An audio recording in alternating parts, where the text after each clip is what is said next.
ഇവിടെ പ്രിയപ്പെട്ട വടകരപ്പതിയിലെ ആളുകളോട് മുഴുവൻ കൃഷ്ണൻകുട്ടിയേട്ടൻ പറഞ്ഞു, ഇവിടെ ഒരു MLA ഉണ്ട്, പേര് K. അച്യുതൻ എന്നാണ്.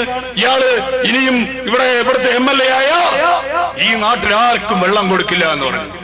പാവപ്പെട്ട ഈ നാട്ടിലെ അമ്മമാരും സഹോദരിമാരൊക്കെ അതിൽ വീണുപോയി. പാവ അച്ചുവേട്ടൻ ശുദ്ധ മനസ്സിന്റെ ആളാണ്. അദ്ദേഹം പറഞ്ഞു, സർക്കാർ ഫണ്ട് കൊണ്ടുവരും, വെള്ളം കൊണ്ടുവരും, RBC കനാല് കൊണ്ടുവരും, കനാല് കൊണ്ടുവന്ന വെള്ളം കിട്ടും, ഇത്ര രൂപ ഫണ്ട് വെച്ചു എന്നൊക്കെ പറഞ്ഞപ്പോ കൃഷ്ണൻകുട്ടിയേട്ടൻ പറഞ്ഞു, ഒരിക്കലും നടക്കാത്ത പദ്ധതിയാണ് RBC.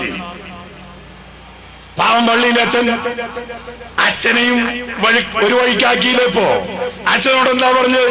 ഞാൻ അധികാരത്തിൽ വന്ന പ്രിയപ്പെട്ട അച്ഛ, RBC കനാലിൽ കൂടെ വെള്ളം ഭാരതപ്പുഴയേക്കാളും ശക്തിയായിട്ട് RBC കനാലിൽ കൂടെ 24 മണിക്കൂറിൽ ടണലിട്ടിട്ട് ഒഴുകി നടക്കും. വടകരപ്പതിയിലൊക്കെ ബോട്ട് കൊണ്ട് വരേണ്ടി വരും വെച്ചാ വടകരപ്പതി ജംഗ്ഷനില് എല്ലാ സാധനങ്ങളും ഞാൻ മാറ്റിയിട്ട് കപ്പൽ ഓടിക്കുമെന്ന് പറഞ്ഞു.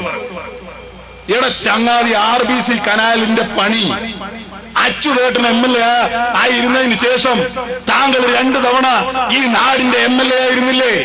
ഈ നാട്ടിലെ മന്ത്രിയായിരുന്നില്ലേ? ഒരു ഇഞ്ച് RBC കനാലിന്റെ പണി തുടങ്ങാൻ സാധിച്ചു. 1 ഇഞ്ച്.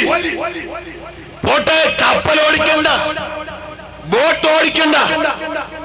ഈ കുട്ടികള് പേപ്പർ മടക്കിയിട്ട് ഒരു കപ്പൽ ഉണ്ടാക്കിയിട്ട് അതെവിടെയെങ്കിലും നിൽക്കാനുള്ള ഒരു ഇച്ചി വെള്ളം RBC കനാലിൽ വന്ന അമ്മ നിങ്ങൾ ആരെങ്കിലും കണ്ട? ഇനി എന്നാണ് ഇത് പൂർത്തിയാക്കുക? ഞങ്ങളെ കേൾക്കുന്ന പ്രിയപ്പെട്ട RBCയിലൊക്കെ ഉൾപ്പെടുന്ന, മുന്നണിയിൽ ഉൾപ്പെടുന്ന പ്രിയപ്പെട്ട സഹോദരരോട് പറയുന്നു, നിങ്ങളെ പറ്റിച്ച കള്ളന്മാരുടെ കൂടാരാണ് ഈ ചിറ്റൂരിലെ CPM-ന്റെയും ജനതാദളിന്റെ ആളുകൾ. ആ പറ്റിക്കലിന് നിങ്ങൾക്ക് നേതൃത്വം കൊടുത്തവരാണ്